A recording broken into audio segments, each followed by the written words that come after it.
नमस्कार, simple recipe चॅनलमध्ये तुमचं खूप खूप स्वागत आहे। उन्हाळ्याचा सीझन आहे, मार्केटमध्ये आंबे विकायला आलेले आहेत, मुलांना सुट्ट्या लागलेल्या आहेत। आज आपण सगळ्यांच्या आवडीचं मँगो आईस्क्रीम करणार आहोत। त्यासाठी काय काय साहित्य घेतलं ते बघूया। अर्धा लिटर दूध घेतले, गाईचं दूध घेतलेलं आहे, तुम्ही म्हशीचंही दूध घेऊ शकता। याच दुधामधलं अर्धी वाटी दूध मी काढून ठेवलेलं आहे। 2 चमचे कॉर्नफ्लोअर घेतलेले आहे। या दुधामध्ये कॉर्नफ्लोअर मिक्स करून आपण याची पेस्ट करून घेणार आहोत। एक हापूस आंबा स्वच्छ धुवून साल काढून त्याचे असे तुकडे करून घेतलेले आहेत। तुम्ही कोणताही आंबा वापरू शकता। दुधावरची साय घेतलेली आहे। जर तुमच्याकडे साय नसेल तर याच्याऐवजी तुम्ही फ्रेश क्रीमही घेऊ शकता। पाव वाटी साखर घेतलेली आहे। साखरेचे प्रमाण आंबा किती गोड आहे याच्यावर अवलंबून असेल। साखरेचे प्रमाण तुम्ही तुमच्या आवडीनुसार कमी जास्त करू शकता। ह्या चमच्याच्या प्रमाणामध्ये 2 चमचे मी कॉर्नफ्लोअर घेतलेले आहे। हे कॉर्नफ्लोअर आपण दुधामध्ये मिक्स करून घेऊया। याची छान पेस्ट करून घ्यायची आहे। कॉर्नफ्लोअर दुधामध्ये छान मिक्स करून घेतले, सर्व एकजीव झाले। कॉर्नफ्लोअरच्या गुठळ्या राहिलेल्या नाहीयेत। कॉर्नफ्लोअरची पेस्ट टाकल्यामुळे दुधाला छान घट्टसरपणा येतो, आईस्क्रीमला छान टेक्स्चर येते। आईस्क्रीम करायला घेऊया। याच्यासाठी जाड बुडाचा पॅन किंवा जाड बुडाची कढई घ्यायची आहे। पॅनमध्ये दूध टाकूया।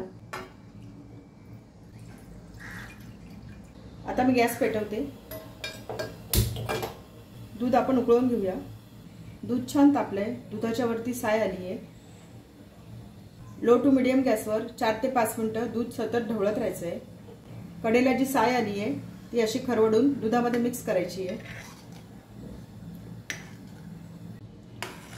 लो टू मीडियम गॅसवर 4 ते 5 मिनिटं दूध आटवून घेतलंय। दुधाचा रंग बदलला आहे। पॅनच्या कडेला जी साय आली आहे ती साय खरवडून दुधामध्ये टाकली आहे। त्याच्यामुळे आईस्क्रीमचे टेक्स्चर छान क्रीमी होतं। आता याच्यामध्ये साखर टाकूया। मी पाव कप साखर घेतली आहे। तुम्ही साखर तुमच्या आवडीनुसार घ्या। मिक्स करून घेऊया। साखर विरघळून घेऊया। साखर छान विरघळली आहे। आता याच्यामध्ये दुधामध्ये कॉर्नफ्लोअर मिक्स करून घेतले ते टाकूया। सतत ढवळत राहायचं आहे। कॉर्नफ्लोअर टाकल्यानंतर दुधाला छान घट्टपणा येतो। मिश्रण आता घट्ट होत चाललंय। सतत ढवळत राहायचे। 2 ते 3 मिनिटं मिश्रण छान शिजवून घेऊया। मंद गॅसवर 2 ते 3 मिनिटं मिश्रण छान शिजवून घेतलंय। मिश्रणाला छान घट्टपणा आलाय। मिश्रण छान दाटसर झालंय। आता मी गॅस बंद करते। हे मिश्रण आपण थंड करून घेऊया। मिक्सरच्या भांड्यामध्ये आंब्याचे तुकडे टाकूया।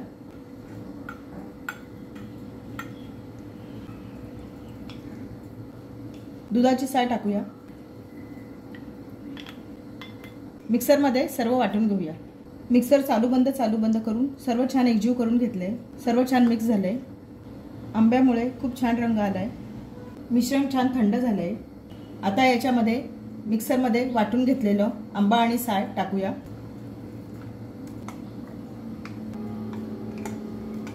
मिक्सरमध्ये वाटून घेतलेलं आंबा आणि साय याचं मिश्रण टाकलेलं आहे। सर्व छान मिक्स करून घेऊया। सर्व छान मिक्स करून घेतले। या स्टेजला तुम्हाला आवडत असेल तर तुम्ही वेलची किंवा जायफळाची पावडर टाकू शकता। आता हे सर्व मिश्रण मी मिक्सरच्या मोठ्या भांड्यामध्ये काढून घेते। सर्व मिश्रण मिक्सरच्या मोठ्या भांड्यामध्ये काढून घेऊया।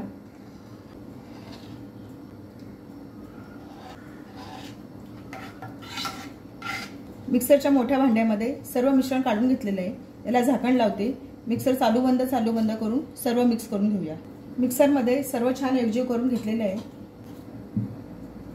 छान टेक्स्चर आलंय, रंगही छान आलाय। आईस्क्रीम सेट करण्यासाठी मी असा कंटेनर घेतलेला आहे। याच्यामध्ये आपण आईस्क्रीमचं मिश्रण टाकूया।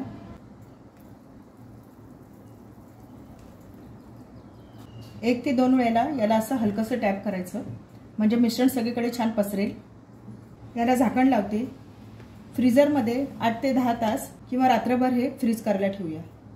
हे आईस्क्रीम सेट होण्यासाठी फ्रीजरमध्ये रात्रभर ठेवले होते। आता सकाळ झाली आहे। झाकण काढून बघूया। आईस्क्रीम छान सेट झाले।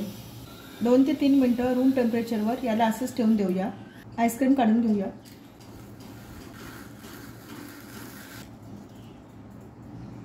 आपले छान क्रीमी मँगो आईस्क्रीम तयार झाले। पिस्त्याने गार्निश करूया।